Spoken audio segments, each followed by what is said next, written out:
सभी भक्तों को मेरा जय श्री राम। जैसा कि हम तुलसीदास कृत विनय पत्रिका का श्रवण कर रहे हैं, अब तक हमने पद क्रमांक 228 तक पढ़ लिया है। अब आगे, यदि मैं कहूँ कि मैं राम जी को छोड़कर किसी दूसरे का हूँ तो मेरी यह जीभ गल जाए। हे जानकी, हे श्री जानकी जीवन, मैं तो इस संसार में जन्म जन्म में आपके ही टुकड़ों से जूठन से जी रहा हूँ। तीनों लोकों में तथा तीनों कालों में, पृथ्वी पाताल और स्वर्ग में एवं भूत वर्तमान और भविष्य में आपके बराबरी का सुहद अहेतुक प्रेमी दूसरा कहीं नहीं दिखाई दिया। यदि मैं आपके साथ कपट करता हूँ तो कल्प कल्पांतर तक घोर नरक का कीड़ा हूँ। क्या हुआ जो कलयुग ने मिलकर मेरे मन को भंवर का भौतुआ बना दिया। भाव यह कि जैसे भौतुआ जल में रहता हुआ भी जल के ऊपर ही तैरता रहता है, उसमें डूब नहीं सकता, वैसे ही कली ने यद्यपि मुझे भव नदी में डाल दिया है, तथापि मैं आपके प्रभाव से इस विषय प्रवाह में बहूंगा नहीं, ऊपर ही ऊपर तैरता रहूंगा। विषयों का मुझ पर कोई असर नहीं होगा। तुलसीदास इसी भरोसे पर सदा शांत रहता है कि वह बड़े ठौर ठिकाने का है, श्री राम जी के दरबार का गुलाम है। कलयुग सरीखे टुच्चे उसका क्या कर सकते हैं। बिना ही कारण हित करने वाले श्री रामचंद्र जी को छोड़कर दूसरा कौन है। गरीबों को निहाल कर देने का विरध किसका है कि जिसकी भ्रुकुटी की ओर भक्त ताका करते हैं। छोटे या बड़े जो भी ब्रह्मा के रचे हुए हैं, वे स्व भी अपना स्वार्थ सिद्ध करना चाहते हैं।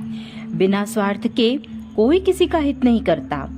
भला भील, बंदर और रीछ आदि का पालन पोषण करना श्री राम जी के सिवा दूसरे किस कृपालु स्वामी को शोभा देता है। ऐसा किसका नाम है जिसे आलस्य या क्रोध के साथ भी लेने पर पाप और अवगुण दूर हो जाते हैं। श्री राम नाम ही ऐसा है जिसने मूर्खतावश सदा अपने स्वामी से द्रोह किया है। उस तुलसी सरीखे नीच सेवक को भी अपना लिया। इससे अधिक अकारण हित करना और क्या होगा।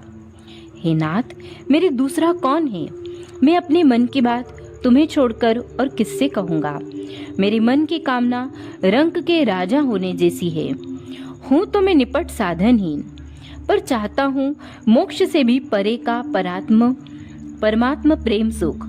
इस स्थिति में तुम सरीखे दयालु को छोड़कर अपना वह मनोरथ किसे सुनाकर सुख प्राप्त करूं। दूसरा कौन मेरी बात सुनकर पूरी करेगा। यम यातना अर्थात नारकीय क्लेश एवं अनेक योनियों में दारुण दुख सहे हैं और सहूंगा। मुझे इसकी कुछ भी परवाह नहीं है। हे प्रभु, मुझे अर्थ, धर्म, काम, मोक्ष की भी लालसा नहीं है। यद्यपि मेरे लिए ये दुर्लभ है, पर तुम चाहो तो इनको सहज में ही दे सकते हो। हे राम जी, मेरी मनोकामना तो कुछ दूसरी ही है।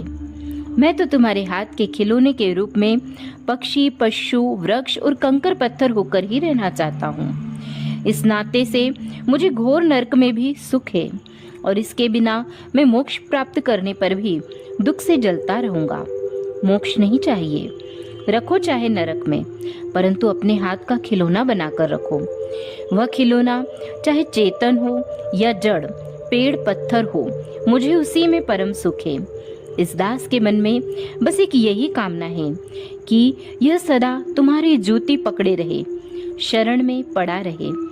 या तो मुझे वचन दे दो कि हम तेरी यह कामना पूरी कर देंगे, अथवा इस बात को मन में निश्चय कर लो कि हम तुलसी का यह प्रण निभा देंगे। तुम सा दीन बंधु दूसरा कहाँ पाऊंगा। हे नाथ, तुमको छोड़कर पराये भक्त के दुख से दुखी होने वाला दूसरा कौन है। फिर अपनी दीनता का दुखड़ा किसके आगे रोता फिरूं। जहाँ जहाँ मैं अपने मन को डुलाता हूँ, वहाँ वहाँ कहीं तो ऐसे स्वामी मिलते हैं जिनके दया नहीं है, और कहीं ऐसे मिलते हैं जो दयालु तो हैं पर अयोग्य हैं। यह सुन समझकर चुप ही रह जाता हूँ, क्योंकि ऐसों के सामने कुछ कहकर अपना भरम ही क्यों खोऊं। भेद भी खुल जाएगा और कुछ होगा भी नहीं। कर्म तो ऐसे नीच किया करता हूँ कि गाय के खुर में डूब जाऊं। चुल्लू भर पानी में डूब मरूं, पर बातें बनाकर समुद्र की थाह ले रहा हूँ। कोरी कथनी ही कथनी है, करनी रत्ती भर भी नहीं है। मेरा मन बड़ा ही लालची है और काम का गुलाम है, परंतु मुख से तुम्हारा दास बनता फिरता हूँ। हे प्रभु, आप तुलसी के मन की तो सभी बुरी भली बातें जानते हैं, तो भी मैं अपनी कुछ बातें बतलाना चाहता हूँ। अब तो कुछ ऐसा उपाय कीजिए जिससे कपट छोड़कर शुद्ध हृदय से आपके द्वार पर पड़ा पड़ा केवल आपके ही गुण गाया करूं। मन का मनोरथ भी एक विलक्षण ही प्रकार का है। वह इच्छा तो करता है ऐसे पुण्यों के फल की जो मुनियों के मन को भी दुर्लभ है, किंतु पाप करने से उसकी इच्छा कभी पूरी नहीं होती। करूं पाप और चाहूं सर्वश्रेष्ठ पुण्य का फल, यह कैसे हो सकता है? कर्म भूमि भारतवर्ष में होने पर भी कलयुग में जन्म, नीचों की संगति, अज्ञान तथा घमंड से मतवाली बुद्धि एवं करोड़ों बुरे बुरे कर्म, इन सब के कारण परम पद और शांति कैसे मिल सकती है? संतों और गुरु की सेवा करने तथा वेद और पुराणों के सुनने से परम शांति का ऐसा निश्चय हो जाता है जिसे सारंगी बजते ही राग पहचान लिया जाता है। हे तुलसी, प्रभु रामचंद्र जी का स्वभाव तो अवश्य ही कल्पवृक्ष के समान है। जो उनसे मांगा जाता है वही मिल जाता है, किंतु साथ ही वह ऐसा है जैसे दर्पण में मुख का प्रतिबिंब। जिस प्रकार अच्छा या बुरा जैसा मुंह बनाकर दर्पण में देखा जाएगा, वह वैसा ही दिखाई देगा। इसी प्रकार भगवान भी तुम्हारी भावना के अनुसार ही फल देंगे। सुंदर मनुष्य जीवन व्यर्थ ही बीत गया, तनिक भी परमार्थ पल्ले नहीं पड़ा। दिनों दिन अनीति बढ़ती ही गई। लड़कपन तो खेलते खाते बीत गया। जवानी को स्त्रियों ने जीत लिया और बुढ़ापा रोग, स्त्री पुत्रादि के वियोग, शोक तथा परिश्रम से परिपूर्ण होने के कारण वृथा बीत गया। राग, क्रोध, ईर्ष्या और मोह के कारण संतों की सभा अच्छी नहीं लगी और सत्संग के अभाव से न तो श्री रघुनाथ जी के गुणावली ही को कहा सुना तथा न श्री राम जी के चरणों में प्रेम ही हुआ। असहनीय संसार के भय को सुनकर अब यह हृदय पश्चाताप रूपी आंख से जला जा रहा है। अब इस तुलसी के लिए अपने विरध की रीति को सोच समझकर जो कुछ भी प्रभु से बन पड़े सो करे। इसी प्रकार अनेक जन्म व्यर्थ बीत गए।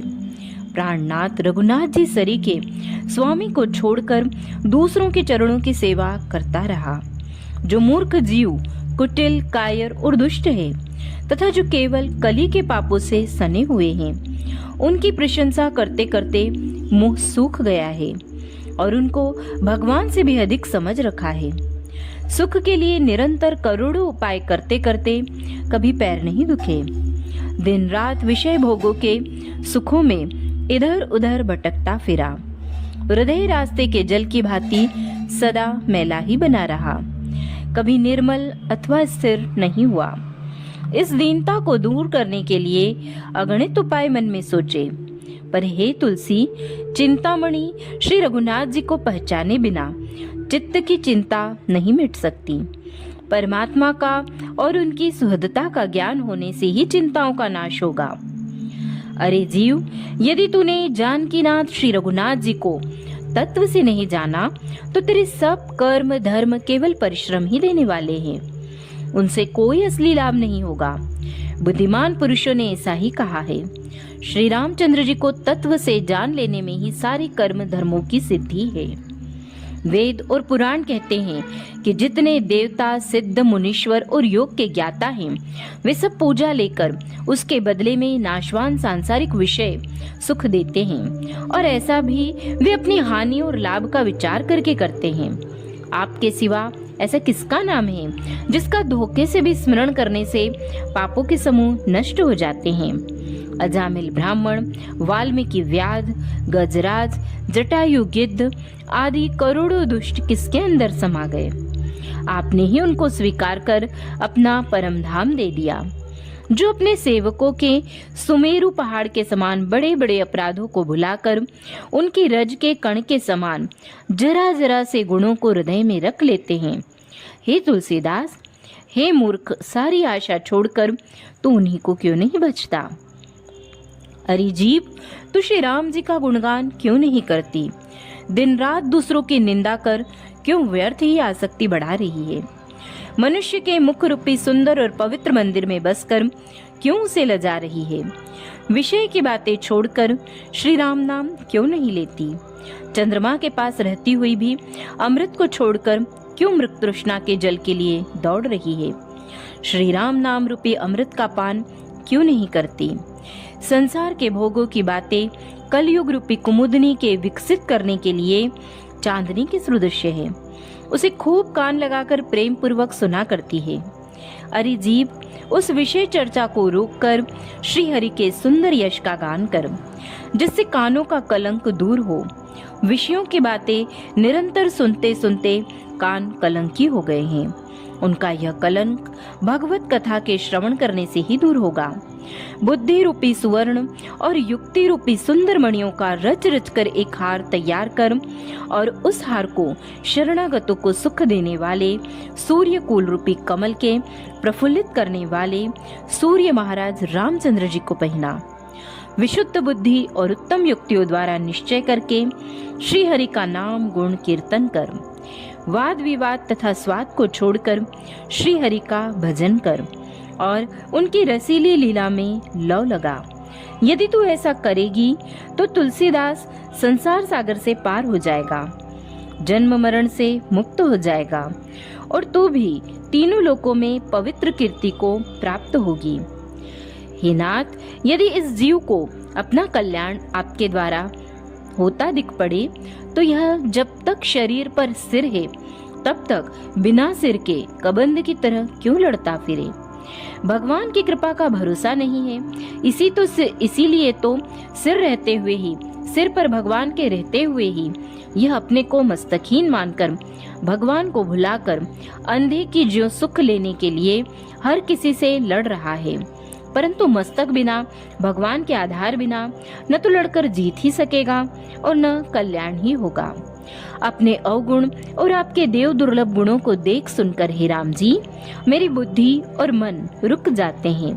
संकोच होता है कि ऐसे मलिन कर्मों वाला मैं आप सच्चिदानंद घन के सामने कैसे जाऊं?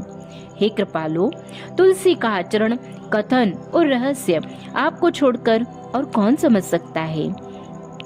आप इस दीन की सारी स्थिति जानते हैं। अपनी कृपा दृष्टि से ही इसका उद्धार कीजिए। जिसे श्री हरि ने दृढ़ता पूर्वक हृदय से लगा लिया वही सुशील है, पवित्र है, वेद का ज्ञाता है और समस्त विद्या एवं सद्गुणों से भरा हुआ है। जिस पर भगवान कृपा करते हैं, सारे सद्गुण अपना गौरव बढ़ाने के लिए उसके अंदर आप ही आ जाते हैं। पांडु के पुत्रों की उत्पत्ति और उनकी करतूत को सुनकर सन्मार्ग तक डर गया था, किंतु वे श्री हरि कृपा से तीनों लोकों में पूजनीय हो गए और उनका पवित्र यश सुन सुनकर लोग तर गए। जिस राजा अंद्रुग ने वेद विहित स्वधर्म के पालन में तनिक भी कसर नहीं की थी और जो बिना ही किसी दोष के गिरगिट होकर कुएं में गिर पड़ा था, उसको आपने हाथ पकड़कर बाहर निकाल लिया और उसका उद्धार कर दिया। गिरगिट की योनि से छुड़ाकर दिव्य लोक को भेज दिया। सारे ब्रह्मांड को भस्म कर देने में समर्थ अश्वत्थामा के ब्रह्मास्त्र से भी राजा परीक्षित गर्भ में नहीं जला और अजर एवं अमर नमुचित दैत्य जो वज्र से भी नहीं मरा था, वह फेन से मर गया। अजामिल ब्राह्मण और इंद्र के आचरणों में ऐसी कौन सी बात थी जो न बिगड़ी हो, किंतु आपने उनकी बड़ी सहायता की और उनके हृदय का संताप हर लिया। पिंगला, वेश्या और कामदेव ने जगत में ऐसा कौन सा पाप है जो नहीं किया हो, किंतु भगवान ने उनका चरित्र पवित्र समझकर उन्हें अपने हृदय मंदिर में स्थान दिया। भगवान किस आचरण से प्रसन्न होते हैं यह समझ में नहीं आता। तुलसीदास तो बस खड़ा खड़ा केवल श्री रघुनाथ जी की कृपा की बात देख रहा है। हे राम जी, जिस पर आप प्रसन्न हो गए वही सच्चा पुण्यात्मा है और वही पवित्र है। वैश्या पिंगला, गीध जटायु और बहेलिया वाल्मीकि जो परम धाम वैकुंठ को चले गए, उन्होंने कब प्रयाग में जाकर तप किया और कंडों की आग में जलकर मरे। राजा इंद्रक कभी वैदोक्त मार्ग से नहीं डिगा था, किंतु संसार जानता है उसने कितने दुख भोगे। गिरगिट की योनि पाकर हजारों वर्ष कुएं में पड़ा सड़ता रहा। और वह हाथी कहाँ का दीक्षित था, जिसके एक बार याद करते ही आप अपने वाहन गरुड़ को छोड़कर सुदर्शन चक्र लिए दौड़े आए। देवता, मुनि और ब्राह्मणों के ऊंचे कुल को छोड़कर आपने गोकुल में एक गोप नंद जी के घर में जन्म लिया। कौरवपति राजा दुर्योधन के ऐश्वर्य को ठुकराकर आपने दीन विदुर के घर जाकर साग भाजी का भोजन किया। भगवान अपने अनन्य प्रेमी भक्तों के साथ बहुत भला मानते हैं। इस अनन्य प्रेम भक्ति की रीति कुछ कुछ आपने अर्जुन को बताई थी। हे तुलसीदास, श्री राम जी तो सरल स्वाभाविक विशुद्ध प्रेम के अधीन हैं। दूसरे जितने साधन हैं वे ऐसे हैं जैसे पानी की चिकनाई। पानी पड़ने पर थोड़ी देर के लिए शरीर चिकना सा मालूम होता है, पर सूखने पर फिर ज्यों का त्यों रूखा हो जाता है। इसी प्रकार दूसरे साधनों से कामना की पूर्ति होने पर क्षणिक सुख तो मिलता है, परंतु दूसरी कामना उत्पन्न होते ही मिट जाता है।